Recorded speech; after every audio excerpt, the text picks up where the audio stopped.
Well, hello everybody. This is Daniel with Daniel's Bullion Coins. I've got my sweet wife Ingrid here today, and we're going to Good go morning. over some of the questions. Okay, first we want to talk, of course, about this week. It's been really hard, hasn't it? Yes. Charlie. It's been a difficult week. We lost Charlie Kirk, Yeah. and there's lots of videos this week commemorating him. And Yeah. I really want to encourage everybody to try to watch some of the short clips, watch some of Yeah. his things that he was dealing with people. He was a very amazing Oh my person. goodness. It seemed like he had the Bible memorized, the Constitution memorized, history memorized, personal relationships memorized. Yeah. Young people, he was ministering to the young Yes. people, and they would come up and ask him questions at college campuses, and he would just answer so amazingly. If you haven't heard some of his speeches, I really encourage you to take the time and listen to hear what kind of person he was, because we lost a patriot, a general for the Christian conservative movement. And it's just really a sad thing that this could have happened. And we're seeing that in this nation, just such a huge divide that people on the right, people on the left, and even Charlie Kirk, commented that it's not going to be an easy, peaceful thing to resolve this issue. And that it's really a spiritual issue that we have. It is. And you can see that with even the death of this little girl in North Carolina on the train, Yes. where she was stabbed. The media just made a whirlwind out of George Floyd, Yeah. and people went to prison for that. And yet this cute little blonde-headed girl From Ukraine. refugee, killed by somebody who was released by a DEI higher judge. Who was that not even, didn't even pass the bar. didn't have a bar, never had any bar, legal anything. experience at all, was Yeah. strictly put in as a judge, as a DEI hire, and released this guy just by signing a promissory note to be a good little boy, where he was on 14, some say 17 different convictions. And so they want to instill fear in us. And I noticed, I was watching the press when Trump came out to talk to him, and the first reporter asked him, "Are you fearful that you're next?" And that's what they want to do. That's what the devil wants to do. He wants to tear down the Christian. Some of the media is calling him the political divisive figure. No, he was a Christian symbol, and the backbone of understanding where we should and where we're headed type person. And they wanted to take him out. The demons wanted to take him out. Yeah. And that's what they want to do. The media, the first question is, hey, are you fearful? Well, no, we're going to rise up and we're going to stand. And it's like comments on this channel. Yeah. If you're not interested in politics and religion and gold and silver, then this channel isn't for you. We're going to take a stand for righteousness, and we're going to loop it all together. We're not going to be building an idol, a cow made out of gold. Where Moses came down, he'd been up getting the 10 Commandments, and he came down, and it actually ended up, one of the expressions that he said was, divide today whom you will serve. Choose ye this day whom you will serve. Are you going to serve yourself with the gold, or are you going to serve others with your gold and silver and your abilities and your assets? Are you going to be serve the Lord? Serve the Lord, right? That's really what it's coming down to, a dividing. Some people say the right, the left, but it's really a dividing of the good and evil. Right. We're seeing these school shootings, and they're writing on the gun, this is for the children, and this is taking out Christian values. And now we've got this young man killing Charlie Kirk, and he's writing on his gun and on his ammo, to take out the Christian symbol. That's really what it's about. And it's a choose ye this day whom you're going to serve. That's really where we're at. It's true. I think it will serve to embolden. Whenever there was persecution in the beginning of the New Testament, the gospel spread. Yes. Persecution causes the church to grow. Yes. And it's true with Charlie Kirk. So many of his I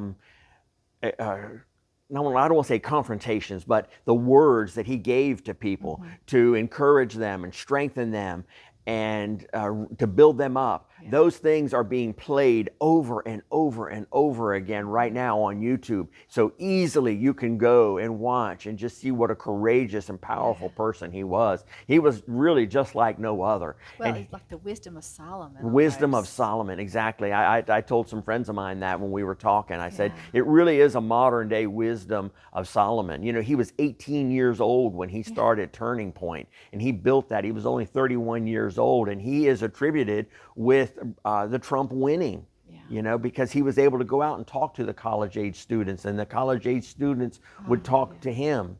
Right. So it just is. Yeah. It's just, we could go on, and there's lots of videos, and we're just going to encourage you to go and see what kind of person he was, and actually listen to his comments. Because he would answer them. He wasn't Yes. afraid of their questions. And he could answer them. And he never got violent. He never got Just abusive at all. He just answered them. very calmly. Yeah. His knowledge is just surpasses Right. anything that you can he's just got so much wisdom, had so much wisdom. And he loved them. He loved the kids. He loved The kids, yeah, and compassionately. And whether it was relationships or Bible or history or anything, he covered a wide spectrum with them, and he related with them. He gave them time to express themselves, and then in 30 seconds, he just brought it down. Yeah. Yeah. So we haven't seen the end of this. I believe that a lot of good's going to come out of this, and we're going to be watching and rejoicing as the good things come. Yes. But let's get back to our channel, which we're going to grow it in the name of Charlie. You know, we're going to recognize Charlie. Yes. Amen. Well, I was going to ask you, what is the importance of the gold and silver ratio to labor? Okay, yes. Let me connect that a little bit. We talked last week about the ratio and how important that is, and I don't think I drove the point home enough to everybody and I'm going to break it down to one person goes out and labors and digs for silver. Another person pans gold down by the river. And then another person raises wheat, grinds it, and makes it into a loaf of bread. Another person raises chicken and slaughters it. They come into town at the end of the week, and they trade that labor equally. Right. Some of the wheat and the bread and the cow and the chicken, they store their extra labor in gold and silver because of the labor of digging it out of the ground. And so they exchange equally. And so that's where we get the ratio. You've got these miners, nowadays miners, digging gold and silver and panning for it out of the ground. And their labor is very, very closely monitored. How much did you have in fuel? How much did you have in labor? How much did you have in discovery and drilling and all of these factors? And it's the person that can drill it and develop it out of the ground the most economically. Well, they can look at that and they can study that. And that's where you get the value of the company. It's the price per earnings. What are you spending compared to what you're earning? And you can say, okay, it's 10 to 1.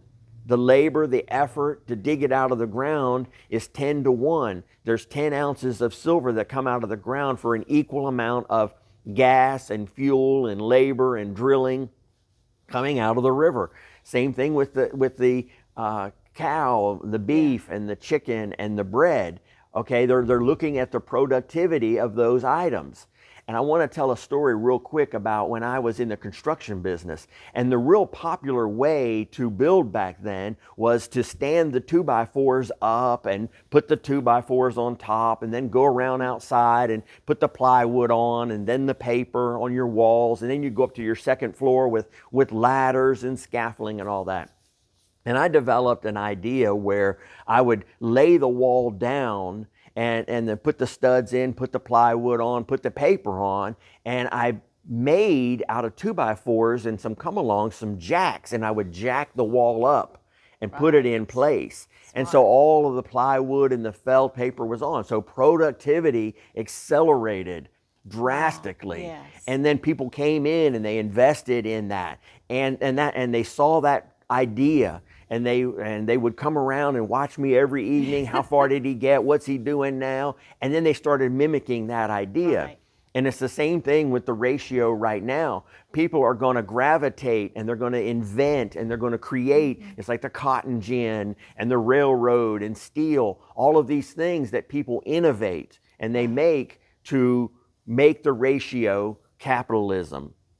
Got a little bit off track, but what I'm talking about is how important the ratio is. We say, how come you think silver is going to go to triple digits? It's because the labor dictates. It's going to go back to that. Yeah. You know, it's going to go back to, at the mine, it's 10-1. Well, the wagons, or whatever you want to call it, that bring the silver to the refiner, it takes 10 coins of striking and 10 times the labor and 10 times the weight to then get it to the coin dealer. That's where you get the 15-1 ratio.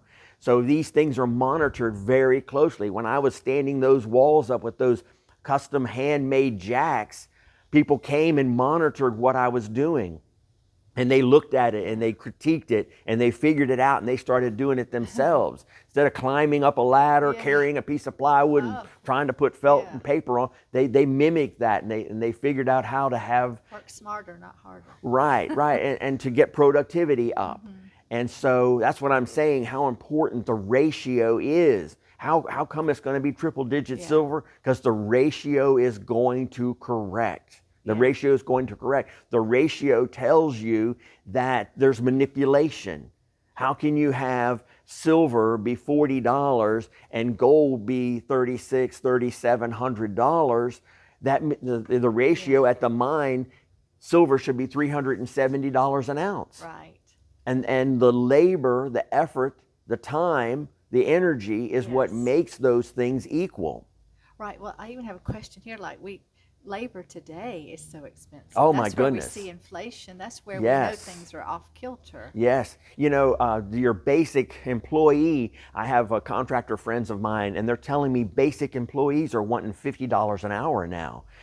We're talking about getting things done here in the shop, $50 an hour to talk to somebody basically unskilled. You know, and then you go to skilled labor where you want to drop your car off and have something particular done that's outside the normal realm of a dealership option. You've got a 200,000 mile car, you want to get a little bit more life out of it. You need a specialty thing done. It's $200 an hour. I dropped my truck off at 3 different shops. I waited a month at each shop and finally just went and picked my truck up and said, forget it, $200 an hour, and they can't get to it because he's got vehicles lined up. Yeah. And that's how come I tell people, you need to get a skilled labor. I talked to a lot of, when I was in the construction business, I hired and fired thousands of people. And I'm telling you, you need a skill in order to survive. Yeah. So $200 an hour, they can't get to it. They won't get to it. They're not able to get to it. And that's the labor rate nowadays. Yeah. It's amazing. That's where we really see that the cost of labor is way out of proportion to the ratio at Walmart. Yes, and digging's out of the ground. So these guys are digging it out of the ground, and they're not even getting the ratio that it's costing you to have work done on your house or get your car fixed or get some plumbing done around the house, electrical work. It's $200 an hour now. Yeah, crazy. Oh, now next question is, do you think we will have a cryptocurrency? Yeah, that's a really interesting thing that happened this week. It's kind of in the week in review. Russia came out and the gig is up. Uh-oh. The gig is up. Yes, the gig is up. Russia has announced they understand what Trump is about to do, which is to devalue the currency. And we've done this 3 or 4 times in history. We did it in 1933, where we devalued the dollar by 41%. We did it in 1971, when Nixon took us off the gold standard and put us on the dollar.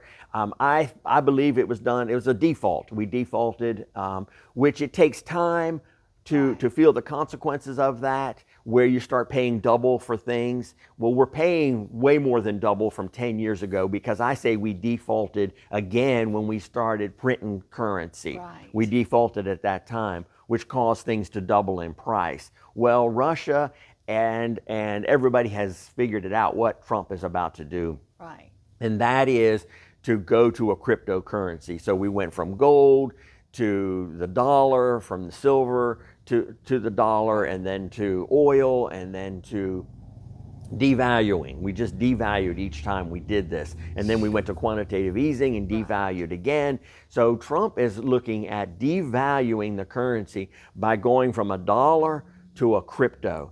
and it's probably going to be stable coins. And in my opinion, I think that Bitcoin is going to go to zero. And I know that's a wild statement, but you watch. It's just too speculative. There's too many unknowns. It's probably, and Trump has said it's not going to be a Federal Reserve cryptocurrency. So people go to that audio and they say, well, Trump says no. Well, he said no Federal Reserve cryptocurrency. He's going to make it a stable coin where everybody has their own, each bank has its own stable coin, and you can go and do business with that. With the AI technology and everything, and bringing manufacturing back, it's going to be a very, very tricky road to walk.